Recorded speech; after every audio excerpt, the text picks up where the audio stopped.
welcome to In Conversation with Hemali. With this COVID situation being around, and I have started, to apply for my further studies. And with all these things happening around me, I was thinking, what lies ahead after all? And then, I turned towards the thought of, getting my horoscope checked. In the country that I come from, India, we believe in checking the horoscope. So every little thing, it could be the wedding date, or it could be the birth time, or even when I'm going to start my business. So these thoughts started to come in, and then while thinking about all this, I thought of our guest today, because our guest, Mr. Abeer Desai, is a researcher in transpersonal psychology. More specifically, Abeer's work involves mapping the relationship between planetary alignments and events in world history. He's based in the Silicon Valley, and Abeer is exploring on how technology can play a role in deepening the human relationship to the cosmos. Welcome, Abeer, to this show. It's a pleasure to have you here with us. Thank you. So, Abeer, I am not so familiar with with your field of study. So, is it possible for you to explain to us on this subject? What led you to pursue this subject, and more about what you really studied? Yeah, so I kind of fell into this field. I was actually studying a psychology degree for my master's program at a pretty small special school in San Francisco. It's called the California Institute of Integral Studies.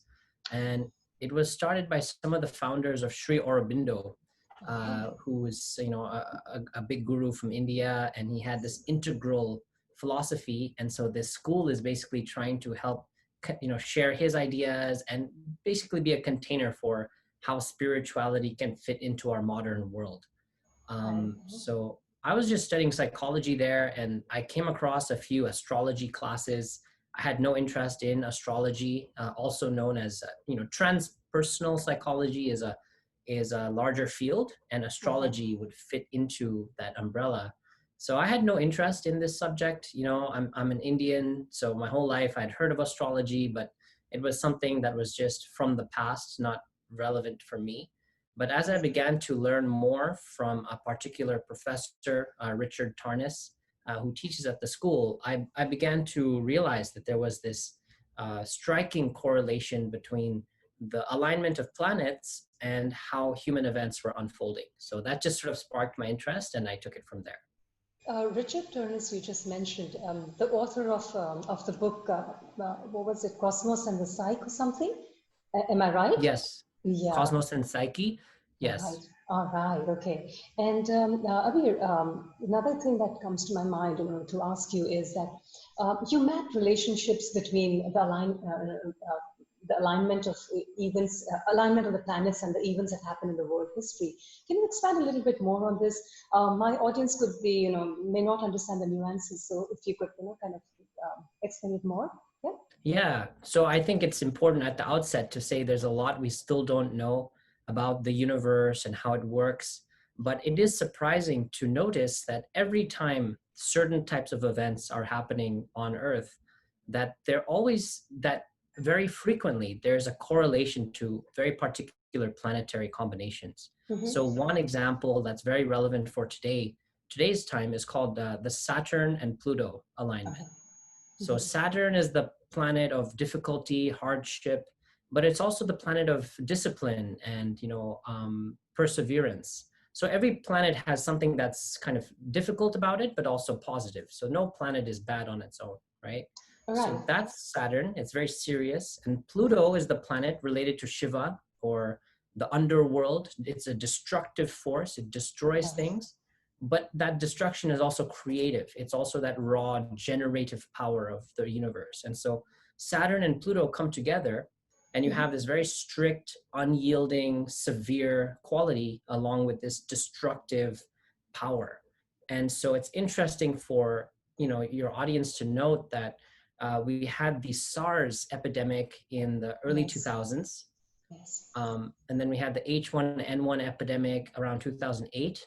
Mm-hmm. And now we have the coronavirus in 2020.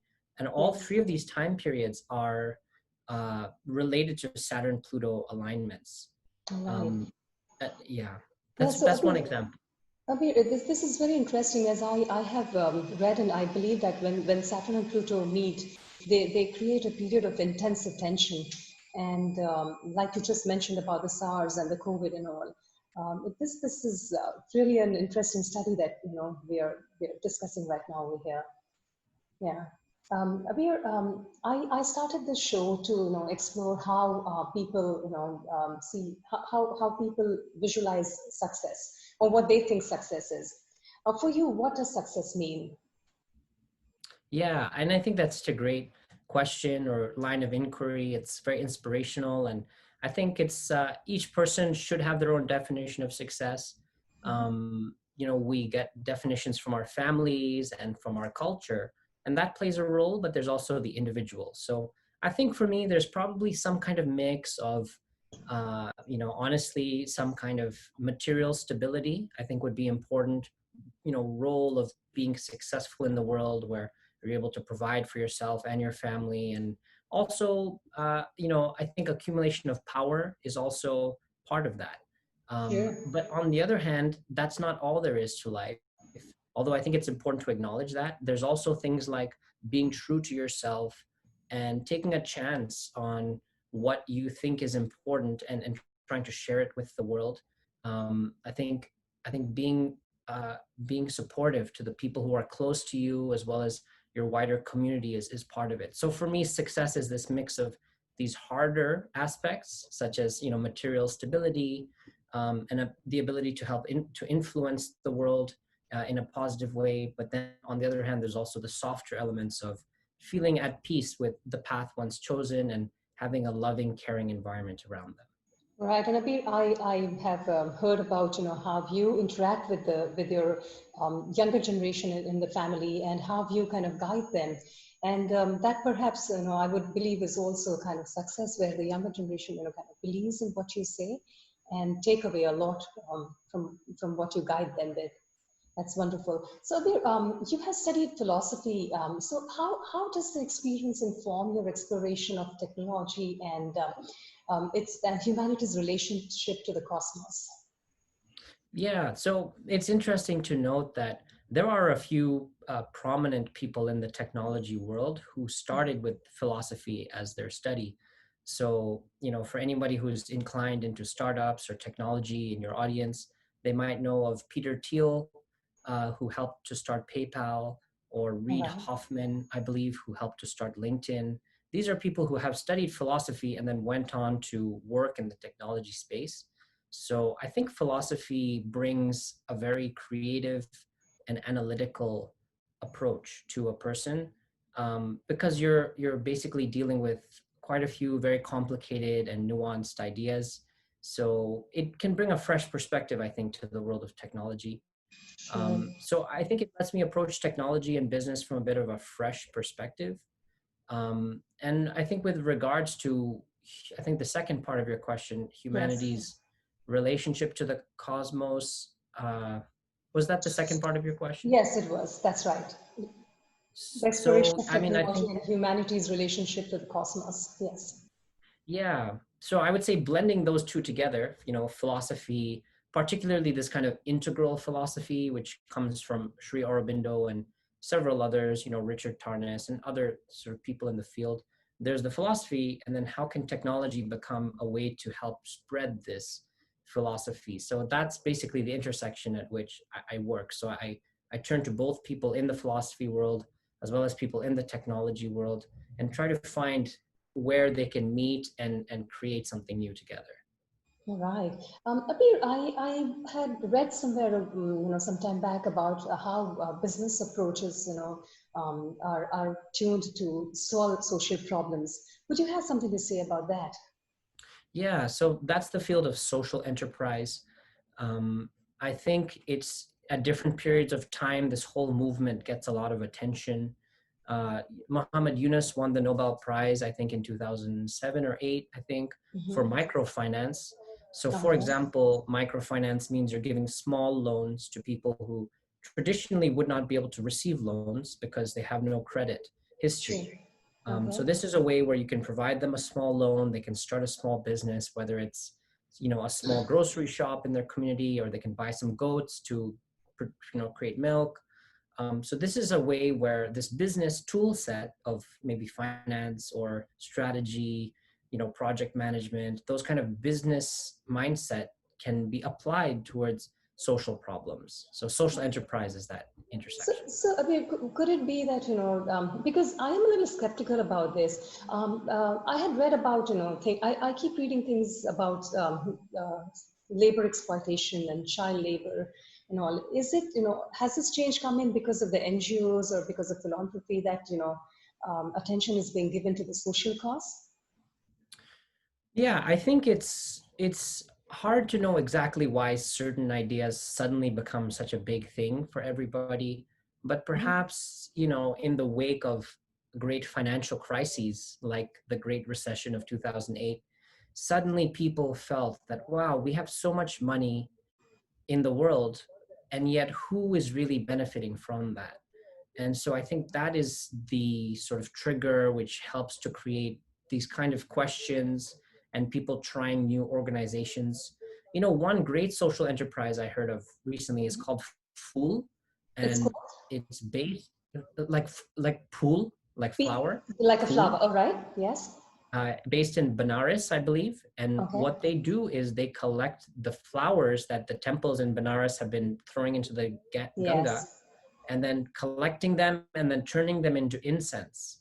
That's And right. so in this way, all those flowers, which in the past used to leak pesticides into the water, Yes. are now being turned into incense, and the women who manufacture them are also untouchable women.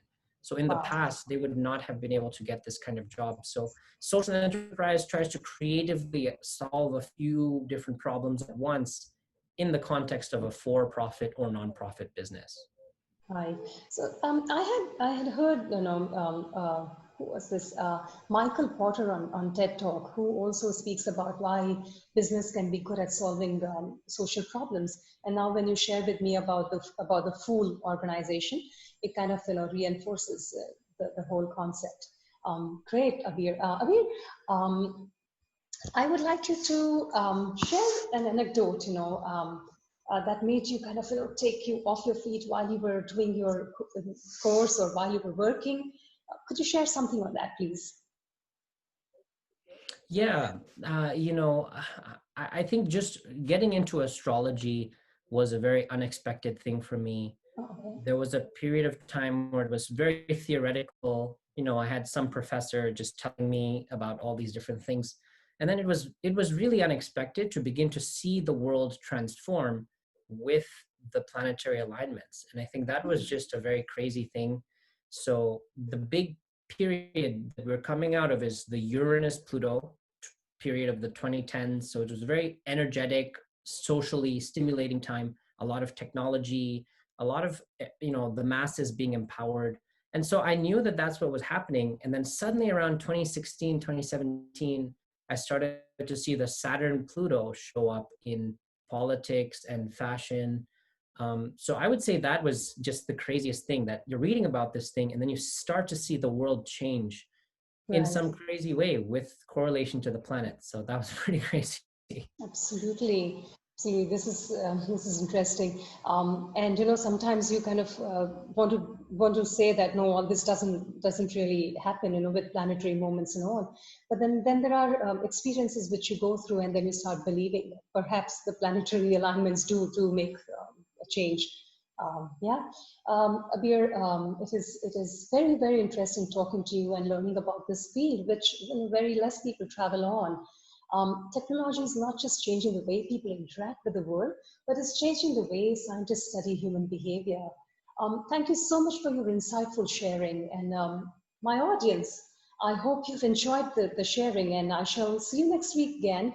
Till then, take care of yourselves, be good to yourselves, and don't forget to like and subscribe to my channel.